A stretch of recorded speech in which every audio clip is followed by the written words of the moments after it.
Hey guys, I want to welcome you to the weekly Wednesday for the Financial Freedom newsletter, where every week, every Wednesday, we delve into something inspirational, motivational, something excerpt taken from the Financial Freedom weekly newsletter.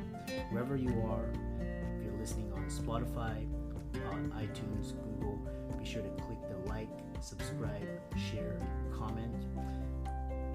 And without ado, let's get into the show.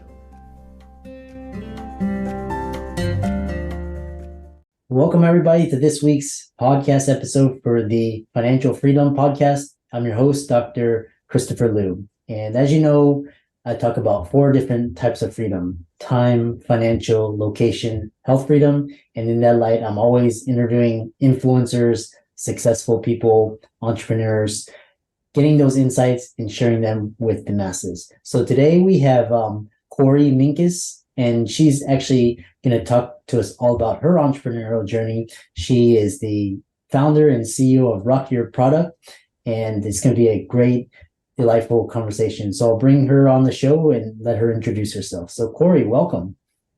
Hello, and welcome to you and your audience. I'm so happy to be here, Chris. So thank you for having me. It's an honor to be here. And I love these topics: time, financial, health, and what was the 4th one? Location. Location. Love it. Okay, great. So all good things to talk about in entrepreneurship, right? You get to create your own freedoms. I love it. And it looks like you've been really featured in USA Today, Success, Forbes, Vanity, pretty much the whole gamut. Tell us more about your story, your journey, how you got started, and we'll go from there. Sure. So my journey started back when I was a wee little girl and have grown up through the years. Well, let me tell you about my professional career, because I think it's really related or relatable to your audience. And that is that I started in the traditional path of, going to university, graduating from university with a degree, and going out and getting a job and working really hard in those days to, make your path in the corporate experience. I stayed in corporate for 25 years and really had an amazing run as a corporate leader in very multifaceted parts of corporate, so that I could really understand the entire vertical experience in corporate and running businesses. And so it was really always important to me in my corporate career to learn as much as I could. I'm a consummate learner, love to ask questions, love to grow and be challenged. And so throughout my career, leaving eventually in the C-suite, where I was for many years before I left corporate, really gave me a very clean view of the experience of what it really took to run a company, from the ownership's position all the way down to the operational components of the company. So in doing that, about 5.5 years ago, I decided I was either going to go back and get an executive MBA, or I was going to go out on the entrepreneurial journey, which is another type of MBA, right? The entrepreneurial MBA. And I chose the entrepreneurial route. And through that journey and that transition, I not only learned a tremendous amount about myself, which is something that you do as an entrepreneur that you could hide when you're working in the corporate experience sometimes. And even though I was a very evolved human being, it's amazing how in a big corporation, you can really hide from a lot of things because you're very segmented in what you do. But when you become an entrepreneur, you are fully accountable to yourself and everything that you deliver around you. So I learned a tremendous amount of respect for entrepreneurship, and entrepreneurship at the very foundational level. So those who are making that transition and have made no money yet, right, pre-revenue, to I work with companies that go up to about $50 million of revenue annually. And that's about my sweet spot of the types of clients I work with today. So my own journey helped me to better support the clients that I work with today, to understand and have sensitivity to not only the business acumen that they need to grow and thrive, but the mindset that's needed in order to create the level of persistence to push through, the passion that you have to have around entrepreneurship. So a little bit of a cliff note of my journey in business. That's really a fantastic journey. And when I work with most of my clients, a lot of them are from the corporate world and they're actually interested in becoming entrepreneurs. So, you definitely have that experience. It sounds like you had that choice. Sounds like you were flourishing in the corporate environment, but you chose the entrepreneurial route. Tell us more about kind of the factors and why you chose that route. Great question. So it was not something I think I chose. I think it kind of fell into my lap. So the alternative was to go back and kind of stay the corporate traditional route, which at the time I was 45 years old, and I thought it would be a good idea to go back and get an executive MBA just to mentally challenge what was the next step in my career. And in talking to various different sources, I mean, there's, in hindsight, of course, with COVID and all the big transitions that have happened in corporate over the last couple of years, and so many, there was over 3 million women who actually left the corporate workforce during the time of COVID. So mass exodus of transition. But I left many years before that. But I guess in a way, having the sense of knowing that I wanted to take on a new challenge. I think that was really for me what presented itself. And so entrepreneurship really is defined in creating a new sense of leadership that you get to define. And after being in a corporate setting, which again, corporate is amazing when you learn how to optimize your experience working with incredibly talented people above you, below you, next to you.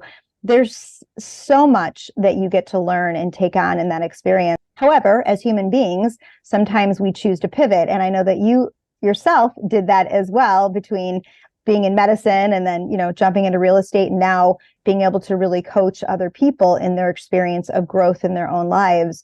So many of us are constantly looking for and seeking for what's next. In fact, I always say, we don't know what serial entrepreneurship is until we become an entrepreneur. And then we realize every entrepreneur becomes a serial entrepreneur, right? Because there's so many verticals of opportunity of where you can invest your time and in return make money. And I think the traditional setting of getting a job, like being a doctor or working in corporate, you have a very singular focus. And what's beautiful when we learn the idea of entrepreneurship is really not just business ownership with entrepreneurship, but it's taking the initiative to find other verticals in which we can create income for ourselves that we enjoy. And that to me is really what entrepreneurship is about. Very interesting. You mentioned a lot of interesting attributes and what are some of the challenges when you start out, when you decide to kind of just go out on your own and start, an idea, a company, startup compared to the traditional corporate environment? Yeah. You ever see Santa's list of all the people he needs to deliver gifts to, that like big scroll of the list of all the names? I think of that when people ask me that question, because there's so many opportunities and challenges as entrepreneurs in starting your own business that the list can be endless, right? And in a lot of times, Chris, and you probably know this and see this in your business as well, it stops people, right? Because there's so much that can come up. There's fear, there's anxiousness, there's the unknown, there's the uncertainty. And this is something that we need to accept, because as employees, we expect that we're going to get a paycheck, right? We know what the outcome is going to be. We know if we put the time in, some of us may put more effort in than others. If we put in, we get out. But in entrepreneurship, it's a very different mindset and psychology. And where we get results may be very different than where we were trained to get results in a traditional educational setting. And so the entire experience in entrepreneurship is really taking on a very creative approach to the way that we start to visualize how we as human beings can create great impact around the world. And so I think the biggest transition I see when people are stepping out of corporates, and I was a victim of this, right? We wanted a lot of structure and we wanted a lot of, perfection around the experience. And we maybe didn't want to get started until we thought it was perfect and it was right. And then we wrote a business plan, and then we rewrote a business plan, and then we rethought it through, and then we went and talked to more people. And there's this constant perpetual of trying to get to an answer, but really the answer is just there. It's in front of you. And it's a very crazy psychology, something we were never taught, right? Because in traditional education, we were taught if we failed and we got an F, that means that we would flunk out and it wouldn't be successful. But in entrepreneurship, we say that F is fabulousness, right? It creates a fabulous experience because the more you fail, the more you actually can climb that mountain faster. And so it shifts the entire really foundational experience of people. In fact, I'm going to tell you an interesting story. So I left corporate, and I left corporate it was just starting the fourth quarter of, I believe it was 2017. And it was the first quarter of 2018. And I left corporate and I started traveling the world to speak on stages globally, to talk to amazing entrepreneurs all over the world. So I started training all over the world. And we had traveled from Zurich, Switzerland to Tel Aviv in Israel. And I went from one event to the next. So we would do these 3-day events, and it was kind of like a whirlwind, right? So I traveled from one country to the next, got to Israel. And the day after I arrived in Tel Aviv, I woke up the next morning. It was the second day of our event, and I couldn't get out of bed. And I actually had scheduled breakfast with, I don't know if you know who Kevin Harrington is. He's one of the original sharks from Shark Tank. And he was traveling on the road with me at the time we were speaking together at this event. And we had breakfast together that morning. And I woke up that morning and I got out of bed. And, I'm not that old, but I got out of bed and I just got extraordinarily dizzy. And I didn't know it was wrong. I say I'm not that old, meaning I'm actually a very healthy human being, typically, knock on wood. And so to wake up and feel that way after traveling around the world and had never having any issues, it was a very odd feeling. Well, it turns out that I ended up getting vertigo, which I've never had before. And if anyone knows what vertigo is, it's this massive sense of your entire world is spinning around you. Mm-hmm. And one of the really interesting things that I did some research on was there was some link to the psychology behind the amazing and massive transition that I had taken on just 6 months prior to that.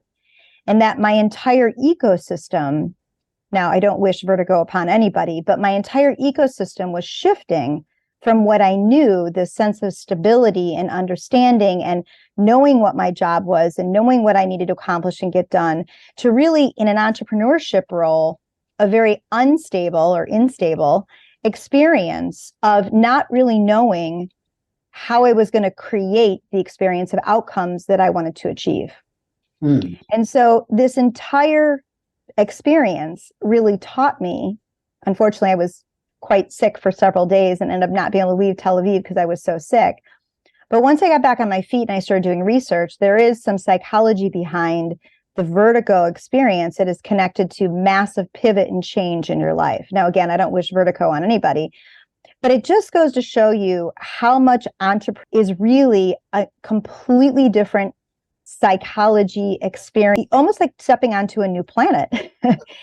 Outside of the traditional norm that we were raised in, most of us raised in normal traditional educational settings, graduated with a traditional degree from university, went on and got a job, right? The traditional experiences, started your LinkedIn because that was the thing to do.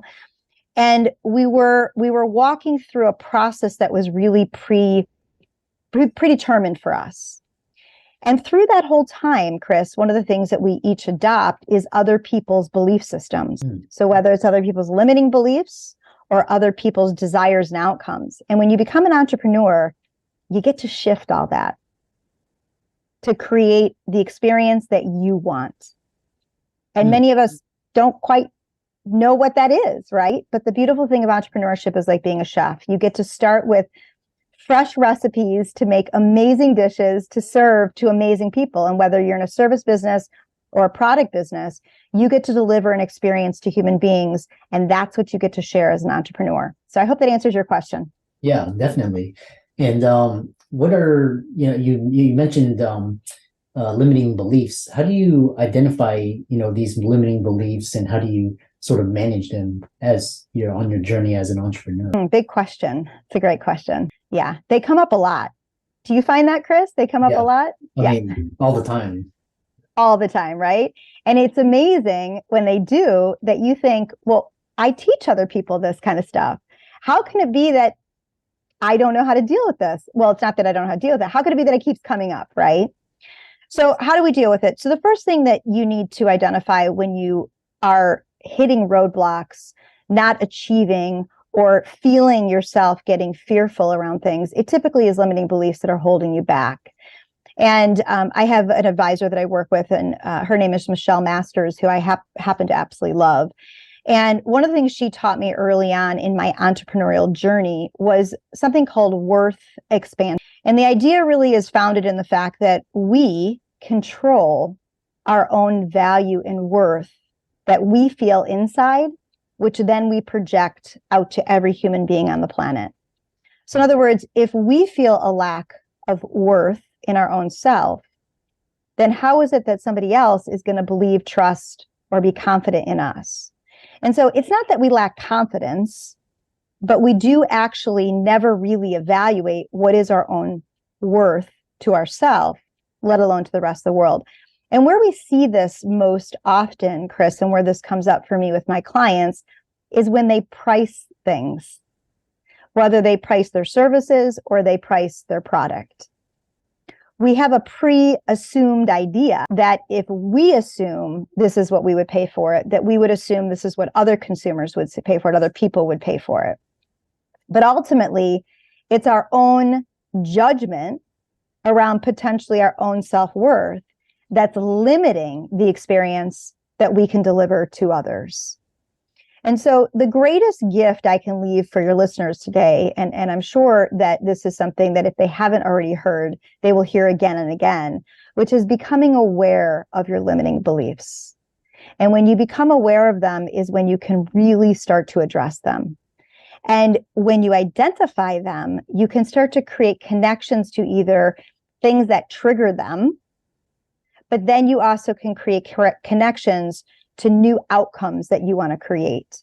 So some of the training I did over the years and was certified in NLP, neuro-linguistic programming, helps you to reprogram the patterns in which we think and we operate, which causes those limiting beliefs, to then cause different outcomes in those belief systems that we can then create more opportunities and more expanded curiosity and expanded worth to then create greater outcomes in our lives. And so it's really important for you to start to become really aware. It's almost as if, through life, we constantly are giving and delivering and listening. But what we forget to do is actually receive and give ourselves the opportunity to understand what's happening in our own lives. And that's why, interestingly, Chris, and you may know this, most entrepreneurs start their entrepreneurial journey around the age of 45. So it sounds like you were a little younger than that when you started. And funny enough, not even trying, I was 45 when I left corporate and I stepped into my entrepreneur journey.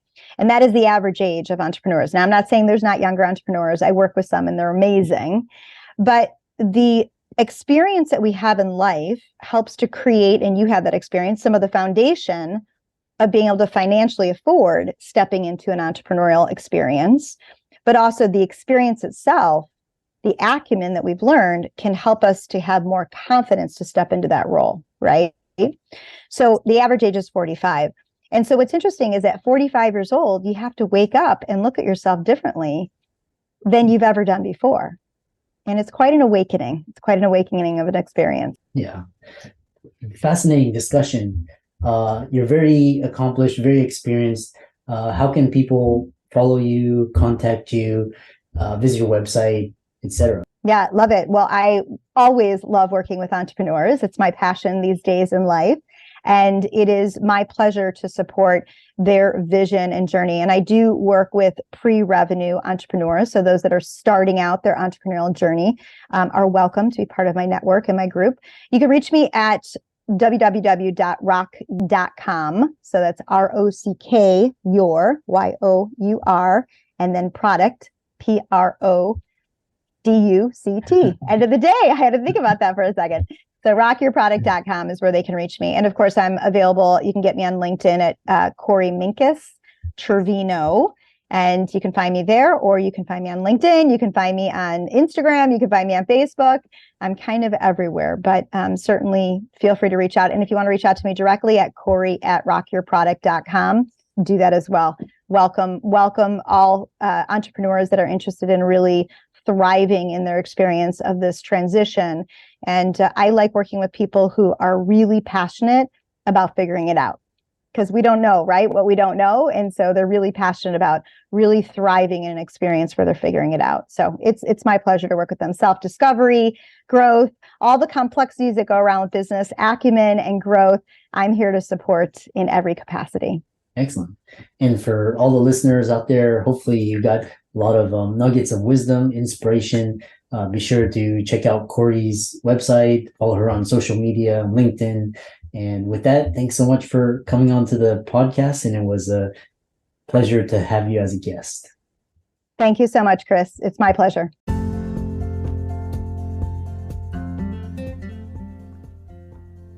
I hope you really enjoyed that wonderful, inspirational, motivational piece. Again, wherever you are listening, if you liked it, be sure to like, comment, share, subscribe. We're on everywhere: Spotify, iTunes, Google, Amazon, Audible. And without much ado, be sure to thank this show's sponsors, and we'll see you next time.